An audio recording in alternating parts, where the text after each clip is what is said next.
आपने interior designer higher किया है और आपको कुछ स्टाइल के बारे में, थीम के बारे में बोल रहा है या नहीं बोल रहा है।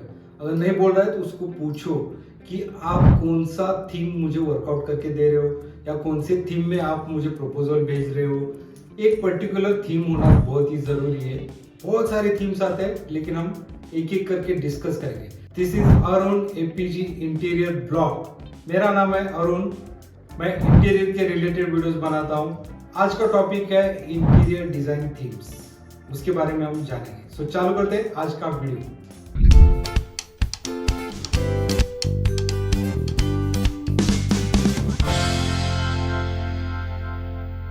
कौन सी भी जो थीम होती है वो डिपेंड होती है रिलीजन और लोकेशन और रिक्वायरमेंट के ऊपर। ये बेसिक चीज़ है जो आपको हेल्पफुल करती है थीम डिसाइड करने के लिए। ऐसा नहीं है कि हमने थीम कहीं पे भी और कौन सी भी लोकेशन पे हम यूज़ कर सकते हैं, क्योंकि इसकी प्रैक्टिकलिटी भी देखी जाती है कि एक्चुअली वो थीम वहाँ पे वर्कआउट हो रही है नहीं हो रही है।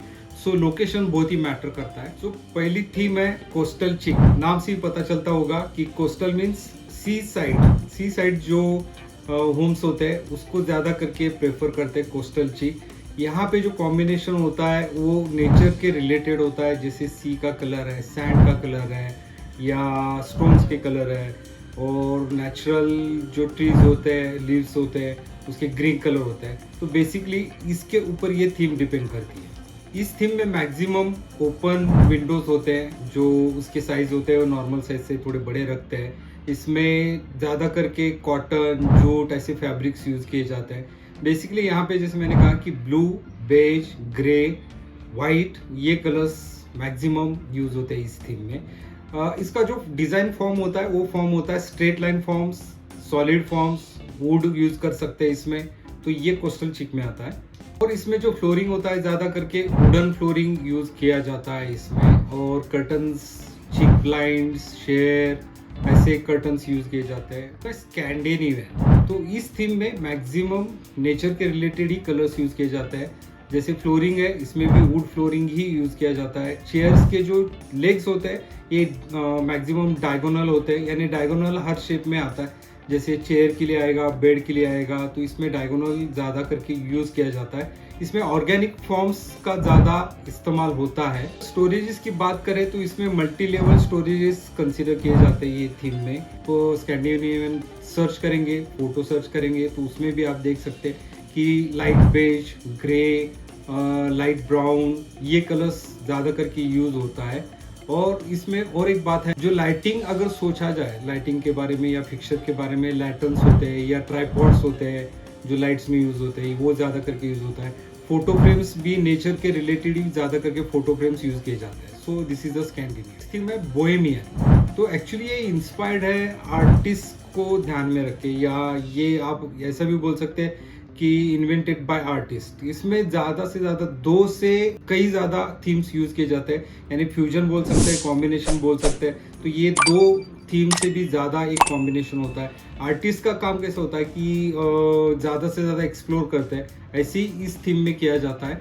इसमें natural materials, obviously natural source का जो कलर कॉम्बिनेशन है वही ज़्यादा करके यूज़ हो सकता है। इसमें मटेरियल वुड, रॉट आयरन और leather, silk, cotton, velvet with bright multiple colours, क्योंकि आर्टिस्ट को इंस्पायर है तो ये ज़्यादा करके मल्टी कलर्स यूज़ किए। अगर इसमें लाइट्स की बात की जाए तो इसमें थोड़े फैंसी लाइट्स या मल्टी कलर लाइट्स या मोरकन स्टाइल लाइट्स ऐसे, यानी मल्टी कलर। तो मोटा मोटा आप समझ के चलिए बोहेमियन स्टाइल मतलब है 2 से ज़्यादा थीम्स को कॉम्बिनेशन करना और मल्टी कलर्स में बना। मैं फार्म हाउस, ये इंस्पायर्ड है एक्चुअली अमेरिकन फार्म हाउस, क्योंकि वहाँ पे ज़्यादा जगह है, ओपन प्लॉट ज़्यादा है, तो फार्म हाउस वहाँ पे ज़्यादा प्रेफर किए जाते हैं। अभी फार्म हाउस यानी आपके सामने कौन सा पिक्चर आया होगा, सो रफ एंड टफ। सो ऐसे ही होता है। इसमें ज़्यादा करके वुड का यूज़ होता है, फ्लोरिंग में रफ एक्सपोज जो आरसीसी होता है वो यूज़ होता है, वुडन फ्लोरिंग यूज़ होता है। सो नेचर के इंस्पायर्ड होता है। इसमें लाइट्स भी वैसे ही होते हैं। ज़्यादा करके फार्म हाउस पे लाइट का प्रॉब्लम रहता है, इसलिए यहाँ पे लैंटर्स जो रहते हैं जो केरोसिन या कुछ आर्टिफिशियल जो हम बोलते हैं ना ऑयल से चलते हैं, तो ये ज़्यादा करके इसमें यूज़ होता है। नेक्स्ट थीम है इंडस्ट्रियल। एक्चुअली ये लॉस एंजल्स से इंस्पायर्ड है, जो एरिया है लॉस एंजल्स, वहाँ से ये इंस्पायर होके आया हुआ है। इंडस्ट्रियल यानी आप नाम से ही जानते होंगे कि ये फैक्ट्री या कुछ इंडस्ट्री, वहाँ के जो फ्लोर होते हैं वैसे ही ये वर्क होता है। इसमें ज़्यादा करके कलर जो यूज़ होते हैं ग्रे, ब्राउन, वाइट और मेटल का ज़्यादा करके यूज़ किया जाता है। आप पिक्चर देखिए, इसमें इंडस्ट्रीज के रिलेटेड यानी रफ एंड टफ रहेगा। विंडो ओपनिंग्स भी बड़े होते हैं इसमें, या डोर ओपनिंग्स बड़े होते हैं। अगर लाइटिंग की बात करेंगे तो फ्लोर लैंप्स आएंगे, पेंडेंट आएंगे, हैंगिंग लाइट्स आएंगे इसमें। फ्लोर रहेगा तो एक्सपोज कंक्रीट रहेगा इसमें। और फोटो फ्रेम जो होते हैं वो मैक्सिमम ब्लैक एंड वाइट रहते हैं। जैसे फोटो फ्रेम का बॉर्डर जो है वो ब्लैक में आता है, ब्लैक एंड वाइट यानी मोटा मोटी आप समझ के चलो ग्रे का कॉम्बिनेशन, ग्रे ब्लैक वाइट, इसका कॉम्बिनेशन ज़्यादा करते हैं इंडस्ट्रियल जो एक थी। नेक्स्ट स्टाइल है इंडियन स्टाइल। इंडियन स्टाइल मतलब पता ही चला होगा कि मल्टी कलर्स, हमें इंडियंस को बहुत ही कलर ज़्यादा कलरफुल जो भी चीज़ें हैं वो ज़्यादा पसंद आती है। तो ऐसे ही होता है इसमें ज़्यादा करके सोफ़ा, इसमें मल्टी कलर्स फैब्रिक्स यूज़ किए जाते हैं।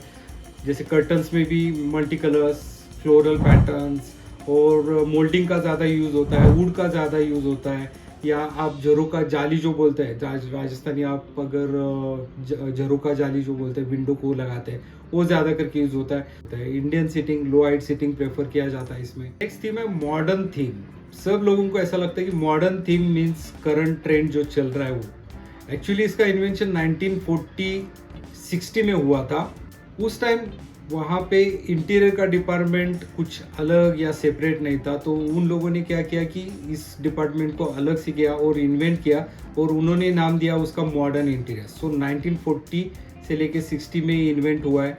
ना कि मॉडर्न डिज़ाइन का मतलब ये नहीं है कि आज का जो ट्रेंड चल रहा है उसके बारे में बात करना। इसमें जो मटेरियल यूज़ किया जाता है that is wood, metal, glass और straight line forms, maintenance free, ये चीज़ें ध्यान में रख के डिज़ाइन किया जाता है।